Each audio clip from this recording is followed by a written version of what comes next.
In 2014, I became an unknowing victim to parent alienation syndrome.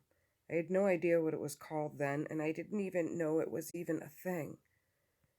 In July of 2014, after my daughter premeditated running away and successfully did so, using the Commonwealth as part of her structured plan, I ended up speaking and reaching out to Judge Michelle Lowrance, who had served over 14 years in family and child and probate courts,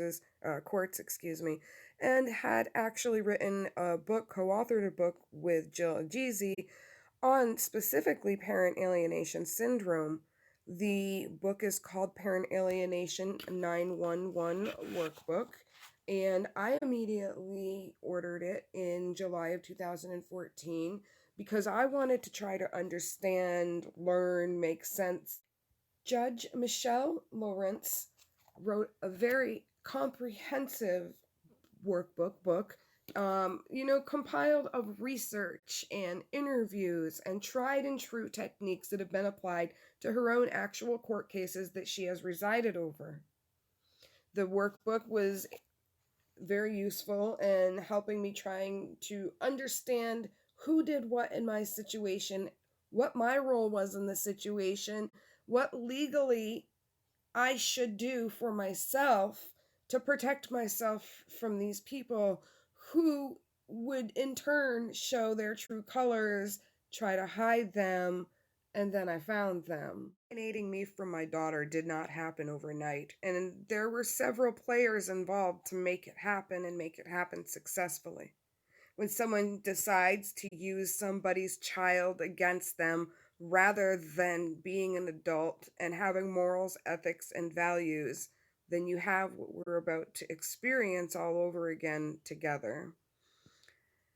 In a way, it began Christmas of 2013 when my adopted father, Robert Mike Powers, we'll call him Mike, and Marcia, my adopted mom, were not allowed Christmas or New Year's with my daughter because they violated a judge's order, and that judge made it very clear what me as a single mom, what expectations the Commonwealth had of me. Mike and Marcia Powers are not the type of people who have morals, ethics, or values, or who are willing to do the right thing when they have the opportunity to do the wrong. When they didn't get their way, they decided that they would begin visiting my daughter against me, my awareness, my knowledge. At school, they would give her large sums of money. They would tell her not to tell me, and they would basically begin conditioning and grooming and brainwashing her to alienate from me, as well as my adopted parents. My child's father was an active alienator as well, not in any way enforcing or encouraging positive and honest relationships with me. Mike and Marcia were cut off from visiting with my daughter, and they were allowing her to drive their vehicle at 2 a.m. to go sneak behind judge's orders and visit her dad, who was working the night shift at Dunkin' Donuts. Also bringing her down to his house when I had a clear judge's order from the Commonwealth of Massachusetts that there was to be no contact between my daughter and her father without me knowing and approving it, because the way he had left things in court and the type of people he were hanging out with, and choices including telling the courts he wanted nothing to do with his daughter. We'll get into that. There's a paper trail. I actually have voicemails from my adopted dad so you can see how he treats me behind the scenes while telling everybody that, oh, they're doing their best, they're trying to cure this, they're trying to blah, blah, blah, blah, blah, blah. You guys are going to get to hear exactly how my adopted parents talk to me. And then the paper trail is going to show you exactly how they treat me and what they are willing and are not willing to do in order to make themselves look good or serve their own agenda. You're also going to see my ex-husband's disgusting participation, as well as his other baby mama, Carla Harlow, and what she called into the DCF office. They shared it with me, and I got it all, and I'm going to share it with you guys, because this is the Plain Truth series. My adopted parents' participants, but so were the Montague Police Department, as well as the Franklin County Technical School, which I'm going to show you guys all of that in upcoming episodes as well. The Franklin County Tech School, the school that my daughter was attending at the time, had documentation on file and well aware that Judge Wilson did not want my parents or her father around my daughter without me knowing. And that was a judge's orders. That wasn't just what I was saying had to happen.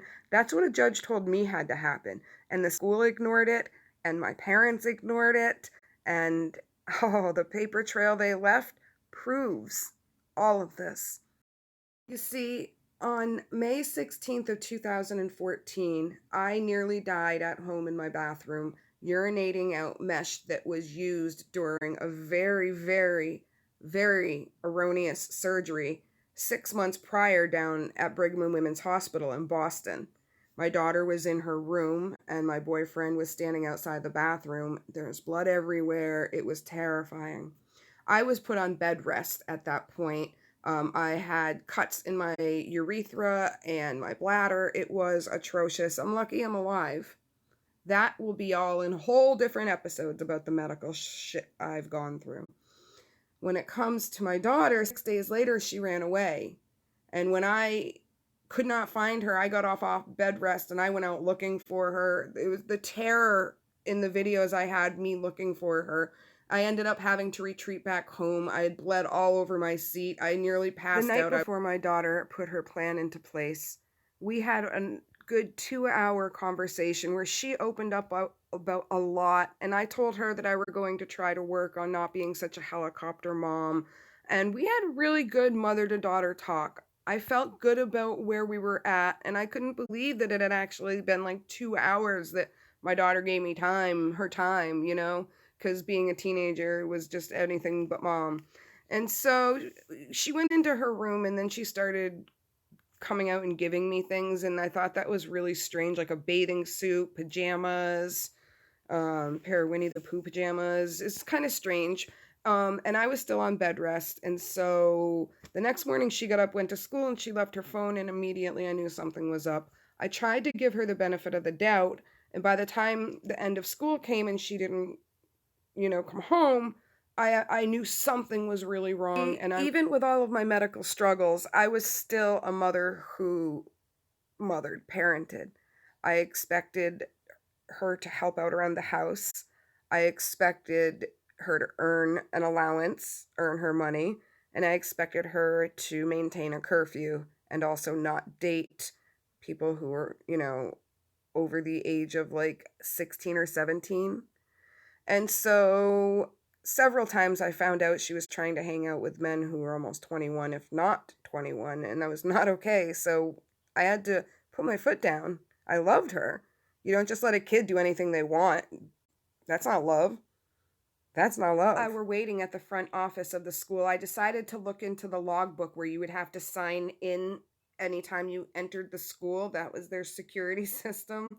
And all of a sudden, I started seeing my mom and dad's name popping up very frequently, not just on the days that the school was offering lunch that the students made. These were on days when, like, plant sales, there was time my dad checked in just at my daughter's lunchtime. I started copying these out of the book, and they're like, you can't do that. So I took the book out to my car. They called the police because I was taking photos in my car. The police came, and they threatened to arrest me. They made me delete the photos, and they returned the book to the counter. At that point, I had no idea where my daughter was, and I was getting ready to show evidence that my parents had been to the school that day and the day before, so maybe the police need to check with my parents' house. Maybe I had been at the school earlier that day, and I went home, and when she didn't get off the bus, that's when I got in my 4Runner and began driving around looking everywhere for her. And I'm talking the physical pain I were in. I actually thought I were going to die driving around looking for her. There was blood all over my seat. I was in so much pain. I'd thrown up like twice in the car, couples outside of it. It was horrible, but I was willing to put myself through that because all I needed to do was find my daughter and make sure she was safe and then try to understand what was going on. I was terrified. I was so worried for my daughter because I love her so much that I couldn't understand if she left on her own will, why she would go about doing it this way. So we needed to get the police report, and we weren't allowed to get that. We weren't allowed to get that because we found out that she went up to the police station. We're going to share that, though, because I do have it now. I had no idea that nobody out there, nobody else involved in this situation cared what I were going through, cared that I were putting myself through near death looking for her. Nobody cared that I loved her. Nobody cared to hear my side of things or explain anything to me or rationalize anything to me. All I were told is that in the Commonwealth of Massachusetts, when a child turns 15 years old, they legally can decide who they want to live with, and this is the way that your daughter has gone about executing that right. That's what I was told. As you can tell, this is very complicated. But even though I have terminal illness, I still have a lot of time to, share this with you guys and hopefully maybe connect or allow others out there who have gone through something similar or the same to know that they're not alone and that there are resources out there. And so I ended up having DCF show up at my door the night Jenna ran away, which was 5/22/14, and they explained to me that my daughter was going to go live with her friend, Megan McRory. We'll get into that later. And that's what was happening. And so I was given a court date in June, so weeks were going to go by without me being able to talk, see, understand, or anybody explain anything. We'll get into all of that later. July of 2014, when Judge Michelle Lowrance came into my life and opened up my eyes and my education to what parent alienation actually was and how I was going to be able to survive something so uncommon or non-discussed, and I'm here to kind of change that as well, because we're going to start talking about this so that other people who are suffering might not be in the position that I were in, and maybe my education can be passed on and my experiences can be passed on, because what I went through was horror, terror, fright, fear, and I had to go through it alone as an army of one. You don't. I'm here. Workbook has helped me understand who has alienated me from my daughter, the techniques that they have used, as well as the lasting effects that I'm going to have to deal with, and the lasting effects the residual effects, if you will, that my daughter will now have imprinted on her from other people's choices and actions. When family members will promote you not respecting your parents, and when they're okay with fabricating and lying so that they can get their way, whether it be visitation or a holiday, whatever it may be, that is disgusting, and that's when lines have been crossed. I'm no longer going to accept the disrespect that has been imposed upon me. So I encourage you to follow along. It's going to take many episodes to show you all the proof. But I have it, and I'm willing, and I'm ready.